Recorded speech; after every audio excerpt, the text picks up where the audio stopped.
નમસ્કાર મિત્રો, હવામાન વિભાગ દ્વારા ગુજરાતમાં ભારેથી અતિભારે વરસાદની એક મોટી આગાહી કરવામાં આવી છે। આજના વિડીયોમાં આપણે વરસાદના તમામ સમાચારોની વાત કરીશું, તો વિડીયોને છેલ્લે સુધી જોતા રહેજો। ચેનલમાં તમે નવા છો તો ચેનલને સબસ્ક્રાઈબ કરી દેજો અને વિડીયો પસંદ આવે તો વિડીયોને એક લાઈક જરૂર કરી દેજો। મિત્રો, હવામાન વિભાગ દ્વારા આગામી 5 દિવસ ગુજરાત રાજ્યમાં વાતાવરણને લઈને આગાહી કરવામાં આવી છે, જેમાં આજથી ફરી એક વખત ગુજરાત રાજ્યમાં વરસાદનો રાઉન્ડ શરૂ થવાની શક્યતા છે। ખાસ કરીને ઉત્તર અને દક્ષિણ ગુજરાતના જિલ્લાઓમાં આજે મધ્યમથી ભારે વરસાદની આગાહી કરવામાં આવી છે, જ્યારે ગુજરાતના અન્ય જિલ્લાઓમાં હળવાથી મધ્યમ વરસાદી ઝાપટા વરસી શકે છે। આ ઉપરાંત સમગ્ર ઓગસ્ટ મહિનામાં રાજ્યના વિવિધ ભાગોમાં ક્યાં કેવો વરસાદ રહેશે એના વિશે પણ હવામાન વિભાગ દ્વારા આગાહી વ્યક્ત કરવામાં આવી છે।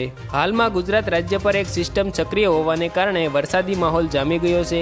આજે 5 જિલ્લાઓમાં ઓરેન્જ એલર્ટ આપવામાં આવ્યું છે। હવામાન વિભાગના વૈજ્ઞાનિક રામાશ્રય યાદવે જણાવ્યું હતું કે ઓગસ્ટ મહિનામાં જેટલો સામાન્ય વરસાદ હોવો જોઈએ એના કરતાં થોડોક ઓછો વરસી ગયો છે, જ્યારે રાજ્યના અન્ય ભાગોમાં જરૂરિયાત મુજબનો વરસાદ સામાન્ય રહેશે। ફક્ત દક્ષિણ ગુજરાતના કેટલાક ભાગોમાં સામાન્યથી ઓછો વરસાદ થઈ શકે છે। એટલે કે આપણે તારણ કાઢી શકીએ છીએ કે અત્યાર સુધીમાં ગુજરાત રાજ્યમાં જે ભાગોમાં અત્યંત ભારે વરસાદ વરસ્યો છે અને પૂર જેવી સ્થિતિને કારણે તારાજી સર્જાય છે, ત્યાં ઓગસ્ટ મહિનામાં સામાન્ય કરતાં ઓછો વરસાદ થઈ શકે છે। પરંતુ હજુ આગામી 5 થી 7 દિવસ સમગ્ર ગુજરાત રાજ્ય માટે હળવાથી મધ્યમ વરસાદ વરસી શકે છે। ગુજરાત રાજ્યમાં આગામી 5 દિવસના વાતાવરણની વાત કરવામાં આવે તો આજે અને આવતીકાલે સમગ્ર ગુજરાત રાજ્યમાં ગાજવીજ સાથે હળવાથી મધ્યમ વરસાદની શક્યતા છે।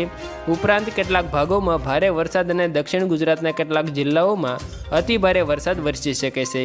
ખાસ કરીને આજે ઉત્તર ગુજરાતના જિલ્લાઓમાં ભારે વરસાદની આગાહી કરવામાં આવી છે, જ્યારે દક્ષિણના જિલ્લાઓમાં પણ ભારે વરસાદ વરસી શકે છે। આ ઉપરાંત 5 જિલ્લાઓમાં ઓરેન્જ એલર્ટ પણ જાહેર કરવામાં આવ્યું છે। આભાર મિત્રો। દરરોજના તાજા વરસાદના સમાચારની માહિતી મેળવવા માટે અમારી આ યુટ્યુબ ચેનલને સબસ્ક્રાઈબ કરી દેજો। વિડીયો પસંદ આવ્યો હોય તો વિડીયોને એક લાઈક કરી દેજો તથા તમારા મિત્રો સાથે શેર પણ જરૂર કરી દેજો।